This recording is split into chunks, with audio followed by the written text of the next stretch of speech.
Jody, leave that one off. Let them trade mic one. It'll minimize the echo. Okay, all right. Let's Let's see. see. Davis is Which away one from do you the have? You You have number 1, and so that's the one that's on. That's what we've got. Go ahead. I'm Sarah Langingham. I grew up here in Bryan College Station. I graduated from Texas A&M in 2008, and I've run a small business for the last 4 years. I started campaigning for this position in October, and over the last few months, I've knocked on 5,000 doors, and I've spoke with 2,500 voters, and I've heard what their concerns are, what their problems are, and just a few things that have been things that I hear over and over again are that people are suffering from high property taxes. They don't see an end in sight, and many people have told me that they have to move from their homes because of the incredibly high property tax increases. I've heard from people that they're tired of spending their tax dollars on illegal immigrants, subsidies that cover welfare benefits, in-state tuition, local public schools, and they're tired of seeing their tax dollars go to these things for people that came here illegally and shouldn't be here in the first place. They're tired of having a representative that doesn't value the sanctity of life.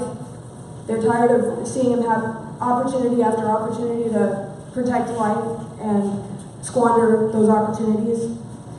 And I've also heard from people that they're tired of seeing legislation that protects women and children not be supported by their legislator. Legislation that protects women and children in public restrooms. Apparently, my opponent is spying that women and children have to be assaulted in restrooms because that's what's happening, and people are tired of watching their legislator not do anything about it. I'm a committed conservative, and I want to work to lower property taxes and illegal immigrant subsidies, work to protect women and children in public restrooms, and also to fight for the sanctity of life. And that's why I hope I can count on your vote in the March primary. Okay, very good. I think I've hopefully put that.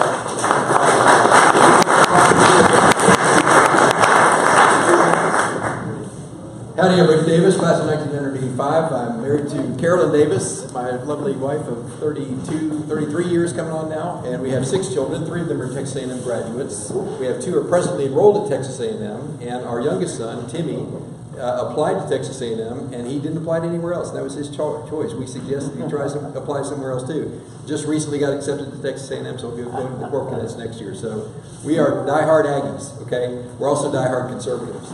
I would just want to tell you right up front that I really admire Sarah's hard work because she's been out there because I see the signs. I know she's talked to a whole lot of people. We share a lot of the same ideals, and that is we both agree that John Rainey needs to retire. Okay, that's what we agree on. I have a hard time finding anything to criticize Sarah about. I mean, the thing that I got on her is basically gray hair. Okay, so but anyway, but seriously, I agree. I mean, we need property tax relief. My property taxes have increased 46% on my house since we moved in December of 2000. As a small business owner, which I've had for a long time, I have to render my personal property, business property, like computers, oriental rugs, tables, desks. I have a walnut desk that I bought in 1995 when I started my law practice. I have to pay taxes on that. I have to pay property taxes on a desk that I've had 23 years. When am I going to own my desk? We need to reform the property tax system. And by doing so, we're going to solve the education problem. We're going to solve Robin Hood. And we can have an equitable and totally fair system that educates our children. My wife and I, we tout the school system that we have here. We've had all 6 kids have had great educations in CSISD, and we're very blessed by that. But it's not that way across the whole state. So, I mean, I care about District 14, but I also care about the kids in La Sarra, Texas, okay, that aren't educated properly, they don't have the resources. But if we reform the property tax system or eliminate it, which I'd like to do, then we solve a whole lot of other problems. Oh, and I want to say this. I meant to say it yesterday, but I ran out of time. I wasn't recruited. Okay, I like both Paul and David, but that's their race, and I'm staying out of their race. Okay, but I wasn't recruited. This is the right time, because now next year at this time, and when we go into the legislative session, Karen and I can be empty nesters. I'll just have her come along with me to Austin, and she can encourage me and support me and have fun. So, thank you for the opportunity to be heard. I look forward to your questions. Okay. Hold back. All right, hang on. We'll have questions. They'll have 1 minute to respond. If they need another go at it, we'll give them another minute. So, questions. Mark. Anytime in a primary, I always ask this question when we're trying to get out an incumbent that needs to go. And that is, if we go into a runoff and the other person, the other challenger is the one who goes into the runoff, will each of you, if it is the other person in the runoff, put all your support toward the other challenger so we can do the business on our incumbent? I've already said that if Sarah needs to run off and I don't, I'm supporting her. Okay, Sarah. Sure, I'd support it. That's what we need.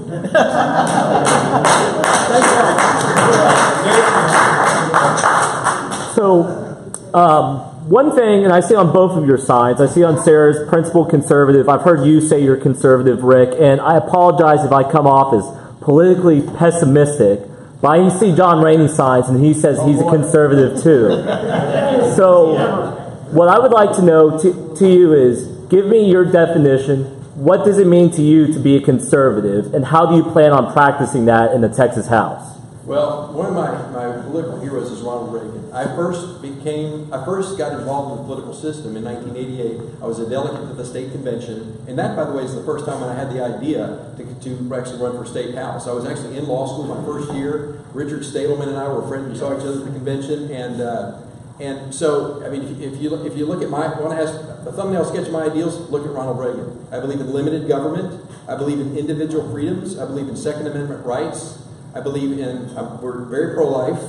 I'm fiscally conservative. I drive a car that's got 174,000 miles on it. I'm going to take care of it because I take care of my stuff. Okay, we're not frivolous in our spending. So, I think the government should live within its means. I mean, we're blessed in Texas because we do live within our means as far as the spending goes. We've got a $10 billion rainy day fund, but still, there's a lot of room for improvement. And right now, with the current situation, like he was pointing out, with the Speaker of the House being a liberal Republican that was selected by primarily Democrats, then that just set the whole tone. I'm a conservative, and I do believe in I understand conservative ideals and principles. I understand why conservatism works. Whenever you have the local government taking more and more in property taxes, it goes to feed the bureaucracy. And as we know, bureaucracies are not efficient at giving us what we need. We know what we need more than the bureaucracy does. Whenever we see money that's being spent on illegal immigrants, it shows that people don't understand the importance of the rule of law. We are a nation of laws, and we were founded on our Judeo-Christian ethic. And for us to stand by while people get away with breaking our laws and even rewarded for breaking our laws, that's not conservative. It's conservative at all. And with abortion issues, that's also taking someone's life, and that also anyone that supports late-term abortion, like my opponent does, obviously doesn't understand the importance of protecting our life. Okay, that's it for that one. One other question. You haven't asked one. Go ahead. That's it. Yes. I was wondering about John Rainey. John Rainey said he voted for, he didn't say, he voted for elective surgery for disabled children. Do you guys believe in abortion for any reason? Abortion at any time? Okay, Sarah goes first on this one. Rick, your second. I believe in restricting anything that destroys life at any time during the pregnancy for any reason. And I think that the SB8 that you're referring to is a particularly barbaric practice. These babies can be aborted on the final day just because they have a disability like Down syndrome. And I think that the fact that we do that as a society is extremely sickening. Okay. Briefly, I believe that life begins at conception, and I think the practice of aborting babies because of disability is horrific. It reminds me of Aldous Huxley's Brave New World, and it's abominable. It's inhuman, and it's amazing to me that we can allow that in any place in our country. Okay, next question. So you guys are both small business owners, and right now we're seeing the trend in the economy where it's becoming a monopolistic, like capitalist society. So what plans do you guys have to change that in this district to make it easier for people to own small businesses without huge competition from corporations who are taking huge taxes? Okay. Well, I believe that we need to relieve the burden off of small businesses because they're the backbone of this nation and the backbone of this state. As a small business owner, I've seen this. It's a federal problem, but this is an illustration. With Obamacare, I have a health care reimbursement account because premiums started getting so high and deductibles started getting so high. I have a health care reimbursement account where I set aside money for my employees so they can use that to help offset the cost of the high deductibles. We have to pay a tax on that. I had an assistant spend 4 hours trying to figure it out so I could pay a $2 tax. Okay, that's an extreme example, but there's so many onerous burdens on small business owners. I feel like I spend my staff will tell you, I complain about this, I feel like I spend a third or half of my time just doing business stuff as opposed to practicing law. Now, let me tell you something else. This ties into property tax, but I'll have to answer that on another question. Okay, you have 15, that means Steve, you have 15 seconds. Okay, the property tax problem is actually really hard on individuals and small businesses because of what the large businesses can do. They can litigate their appraisal values. Okay, now it's... Okay, Sarah. Oh. So my answer would be similar to the property tax issue. I think that anytime you have higher taxes, it goes to feed a bureaucracy that's extremely inefficient at spending our money, and that we know how to spend our money better than the government does. Okay, next question. Somebody hasn't been. You have an answer. What are your thoughts on using eminent domain to profit a company or an individual? I'm mostly thinking about toll roads right now, but we've got other issues that are similar to that. Oh, so state your question again. I'd like to know what their views are on the state using eminent domain to steal property for instance, for toll roads, or to profit an individual company or an individual. Well, that's called public-private partnerships. Well, you might want to expand on that question. But these guys are the ones that are going to regulate that. Right. Go ahead. Well, with eminent domain, one thing that comes to my mind is the bullet train that they want to put in between Houston and Dallas. And my thought is that we already have planes that go from Houston to Dallas for the same price that the bullet train is going to charge. So why should we take people's property when it's not really for the public good? You know, what public good is it really accomplishing to do the same service for the same price? And with toll roads, I think that the reason why you see an explosion of toll roads in Texas is because TxDOT is not managing their money well. They're spending money on parks and things that don't have anything to do with public transportation, and that's why they're having to tax us even further with toll roads. And I'm in favor of fiscal responsibility. Eminent domain is allowed for by the United States Constitution and the Texas Constitution, so it's there.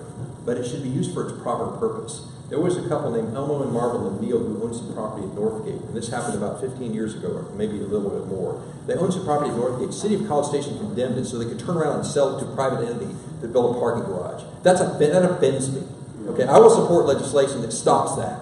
They can't do that. If they need a road, if a city needs a road, they should be able to get it through proper means. They don't create fair compensation. But just to pick and choose who's going to keep their property and who's going to lose it so that they can benefit some other private entity offends me. As far as eminent domain goes and things like high-speed rail, I support using existing easements as much as possible. I would like to investigate elevated high-speed rails and use the easements over, for example, the interstates, so we don't have to take people's property away. Because besides that, condemnation litigation is expensive. So that you got to do a cost-benefit analysis, and I think we ought to, as much as possible, use existing easements. Okay. Next question, Doctor. You got one? There's a good bit of talk about the closed primary system and supporting the Republicans up and down the line. it flows both ways. You want the Republicans supporting you as you move up. How about supporting the other ones and other fellow Republicans in the House and the Senate when you're elected? Well, that's you also on together with these groups. well, okay. I recognize at some level I'm going to be pragmatic. I mean, I have to try and persuade people to support the things that I want to vote for. Okay, but the closer they are to what I believe is right for District 14, the more likely I'm going to be teamed up with them. Okay, so I'm not going to support somebody just because they got an R by their name if they got a really liberal package or a really liberal bill that they want to sponsor. Okay, so and I will support the Republican caucus's selection for Speaker of the House. Sarah? I can guarantee you that I won't get along with the establishment in Austin. I'm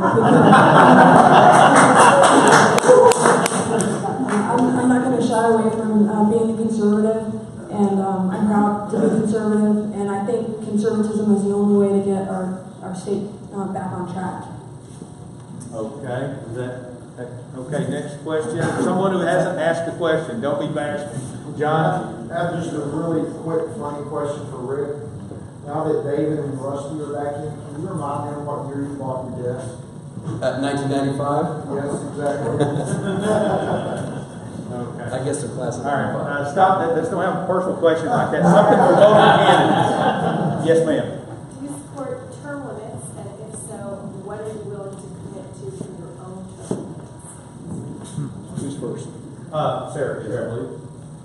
I do believe term limits is the only way to get the people out that should be there, are entrenched and have money, and it's, it almost feels sometimes impossible to take them out. So I do believe in term limits, and I don't know exactly what the right number of term limits is, but I would support a term limit bill.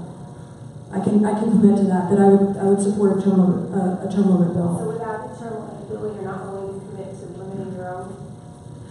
I can honestly say I haven't thought about it, but I can commit to supporting a term limit bill.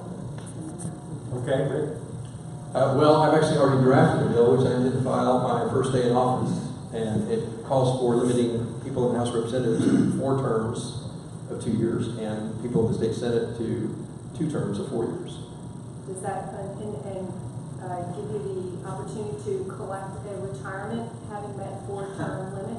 Well, what I've drafted doesn't mention retirement, but I'm not going to the House of Representatives to get a retirement. I understand that, but after 4 terms, are you not eligible? Yeah, you are eligible. Lifetime retirement? You are eligible, but we have a part-time legislature. It wouldn't bother me if they did away with retirement for the legislators. And besides that, the retirement has a whole other problem with it. Back in the early 1900s, maybe 1930s, something happened where they tied legislator retirement to judicial pay.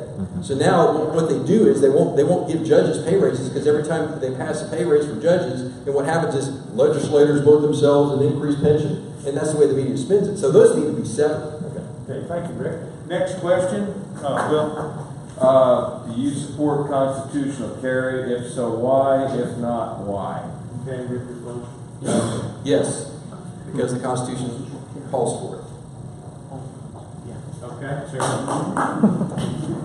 I do support constitutional carry. I do think that, in fact, the people that are the most affected by limited gun rights are women that need to be able to protect themselves in depressed communities. And so I do support constitutional carry, and I don't think we should have to pay a fee for it. As Andrew has stated other times, I think that we shouldn't have to pay a fee to exercise a right. It's yes. So. Any restrictions at all? I do think that we should do background checks, but I don't think we should have to pay a fee, and I don't think that we should be limiting pieces of guns that some people are suggesting. And I asked that on her, so. Sure. Okay. Well, I think I agree there should be some kind of background checks, and we also ought to do something proactively about people who threaten to do it, like the young man in Florida did. And he mentioned months ago about he's going to be a school shooter as a career. It's mortifying to think that nobody did anything about that. And let me say something else. Pardon? Yeah. And the thing is, if I can't get constitutional carry, I at least want to get us out of these gun-free zones. I want teachers to be armed. Okay? Why shouldn't the people who we entrust the hearts and minds of our kids why can't we also trust to them their safety? Okay, thank you. Next question. Okay, we're looking for new people who haven't asked a question. Okay, right here. We're talking about the Constitution, and it may surprise you to know that in our national Constitution, they discussed term limits at the Constitutional Convention, and they decided they didn't want it. So when we wanted to limit the presidential terms to 2, we had to have a constitutional amendment. Okay, now, for the state of Texas, would you support a constitutional amendment since our founding fathers didn't believe in term limits? Okay. My first. I think that's Sarah's question. Can you clarify the question? Our founding fathers didn't believe in term limits. And in order to get term limits in our Constitution, in the federal government, we had to have a constitutional amendment. Now, you're talking about term limits. I don't have a problem with that, as long as it's constitutional to do so. And what does the state constitution say? Okay, Sarah's going to respond. I don't know what the state constitution says about it, but I don't think that there would be a problem with the term limits bill, and I do think it would be a good idea. Okay, Rick? Well, if it would be helpful, I would support an amendment to do that. And I would also draw a distinction. The public morality and the nobility of character of the majority of the American people is a lot less than it was 225 years ago. George Washington voluntarily decided not to run for a 3rd term. I believe King James III was, when he heard about it, that he voluntarily relinquished power from this great country, said that he was one of the greatest men in the world. But we don't have very many men and women like that now. So, I mean, I'm okay with the constitutional amendment if that's what we need to do to make it happen. We didn't have career politicians then. Yeah. Right. Okay, well, those of you who have asked questions before, I'll go for you again if you have another one. Go ahead. What are the 3 things that drove you to run for office, for this particular office?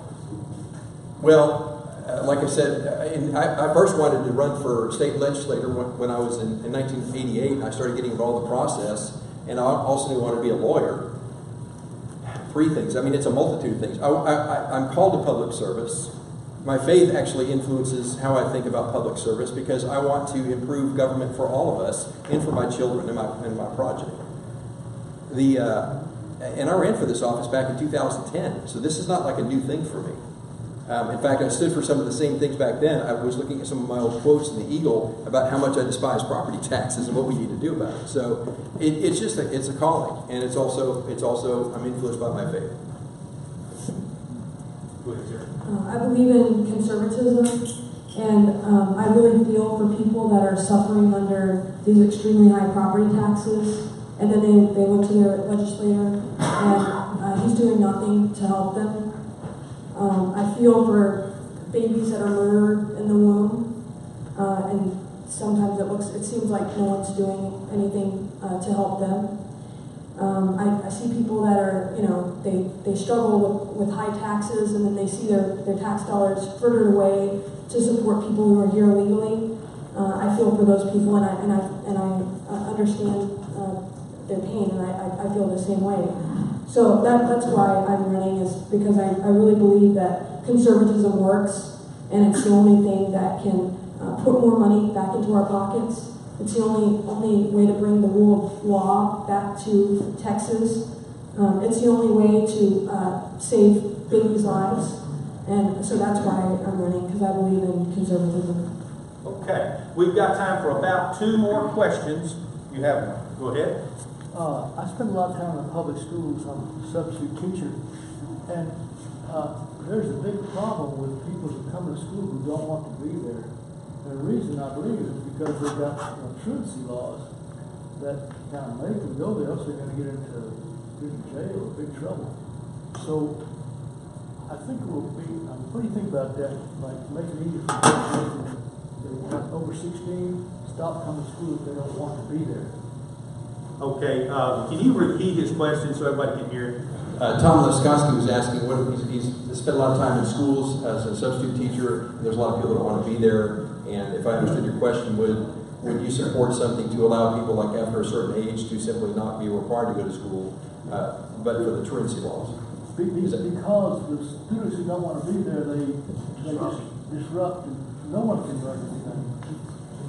Okay, go ahead, answer that. Well, at a younger age, I think they should be compelled to go to school. There might be an age where, at age 16, for example, I might support some kind of plan that said, okay, well, if you can show that you've got gainful employment, then you don't have to go to school. But we don't want to just create a whole other generation of deadbeats or a whole new raft of deadbeats that are just going to be a drain on society and just be consuming public resources.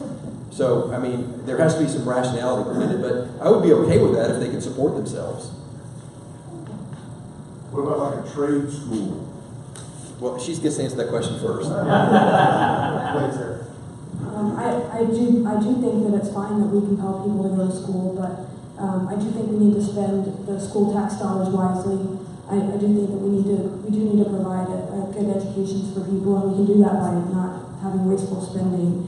And I do think that the trade classes and teachers that teach trades is a good idea. That actually prepares people that want to do those trades to go into the workforce. I think the question more had to do with individuals who are only there to disrupt. Hopefully there's a way to figure out what to do with them. There are some ways to do that. I don't know if any of us know that, but we need to move on. You have a question. This is our last question. Make it a good one. We're talking about symptoms here, especially with the school system. When the problem is federal government, can you guys tell me if you'll do everything in your power to get the federal government out of our school system? Nullification. I do think that the state should have the ability to do their jobs and without being interfered from by the federal government. And in the same vein, I think that the same should happen with local teachers. I don't think that we should have standardized testing that requires great teachers to teach a test all year, and then they can't teach the way that they feel is the best way to teach. And I think that's the whole one of the underpinnings of conservatism is that we do know how to teach our kids better than the state knows how to teach our kids, and the state knows how to teach their kids better than the federal government knows how to teach the kids. So I think that local control is the answer to these issues, because people do know how to run their lives better than governments do. The government that governs best governs the least. Mm-hmm. So the problem with federal money is whenever you take it, it's got a hook. And I don't like hooks. I like freedom. So I think to the greatest extent possible, the state ought to be as self-sufficient and free from the federal government's influence to the extent that we can. I mean, basically, the federal government ought to be providing for the common defense, and that's about it. Okay. One more short. We've got to start closing comments. That question started to move into the subject of nullification, which is basically the state telling the federal government to go pound sand on stuff they don't have any enumerated power to do. Okay, now that was going to be a problem, could have been a problem the last 8 years, will surely be a problem in the future. The only way the state can do it is through the state legislature. When we asked our current representative, he had nothing to do with it. He wanted nothing to do with it. So I'm going to ask you all, because that question started to get into there, if there are things that come down from the federal government that they do not have enumerated powers to do, will you be able to stand for this state telling that federal government to back off?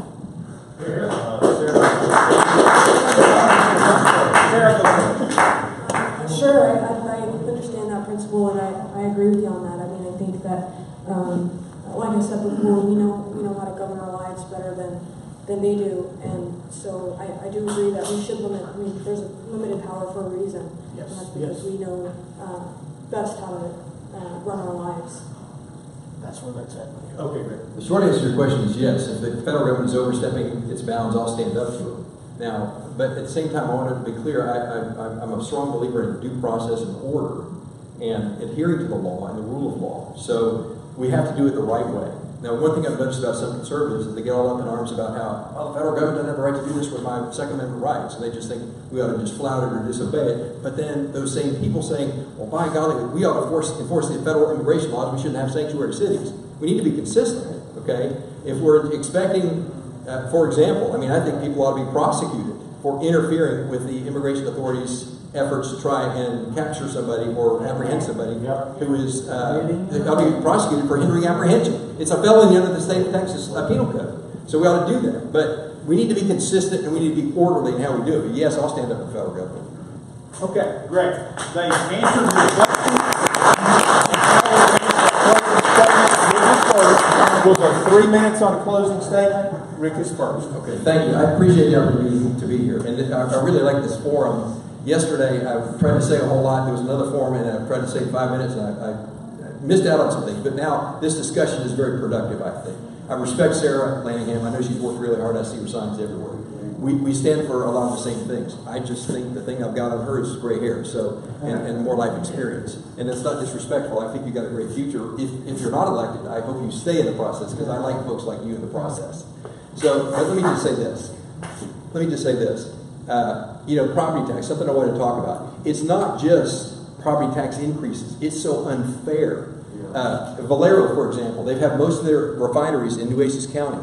They, in a lawsuit, had property valued at $833 million, and with the stroke of a pen, it went down to $400 million. Okay, all of a sudden, that much property tax valuation just went away with the stroke of a pen. Guess what they have to do? The taxing authorities then pass it on to the little guys, the homeowners, the small business owners, who can't afford to litigate. They litigate property tax valuations as a part of a business model. Okay? Well, we, the people, the ordinary people, we can't afford to do that. So we're stuck while the bigger corporations, and I'm not against big business, but I'm for fair business. Okay? And the big businesses shouldn't get a pass because they got the money to pay for a lot of lawyers to litigate on ad infinitum the property tax valuations. That's something we need to reform. We need to get away from it altogether. If possible, I would like to offer legislation to simply abolish property taxes. Thank you for this opportunity to be here tonight. I appreciate it. Well, that's another question. Do I have any time left? No, we're going to wrap up right now. How much time does he have left? Got a minute and a half. Okay. Oh, yeah. Oh, okay. Well, okay, that's a good question. Here's the thing. I've been looking at sales tax. I mean, my disdain of taxes goes like this. I hate property taxes the worst. I strongly dislike income taxes. Sales taxes, don't really like them, but I can live with them because it's really a consumption tax. And we could also think about this. I spend about 1% a year. I mean, I pay 1% of my home's value a year in property taxes. Okay, we don't tax the sale of real estate, but I would be willing, because we're going to have to replace that money with something. Okay, if I could pass a bill saying, okay, we're going to eliminate the property tax, so you don't have to pay it every year. But we're going to increase the taxes on everything, maybe 1% or something like that. We got to do the math. But also we're going to tax the sale of real estate and pay maybe 3%, 4%. Okay, you do the math. Well, guess what? After 5 years, I'm ahead. After 20 years, I'm way ahead. I would be willing to pay sales tax on real estate that I bought if I knew that I never had to pay property taxes again. So there has to be a way. I'm not naive. I wouldn't do like Bush did in 1988 and said no new taxes. There has to be a different tax to take the place of the property tax. But we need to do it, and it will be fair, and it will also solve the education problem. If you got a public education fund and you distribute it to districts on a per capita basis, guess what? Now everybody is on equal footing. So thank you very much for the opportunity to be heard. 3 minutes, Sarah. Well, I would like to remind everybody that gray hair is not a prerequisite for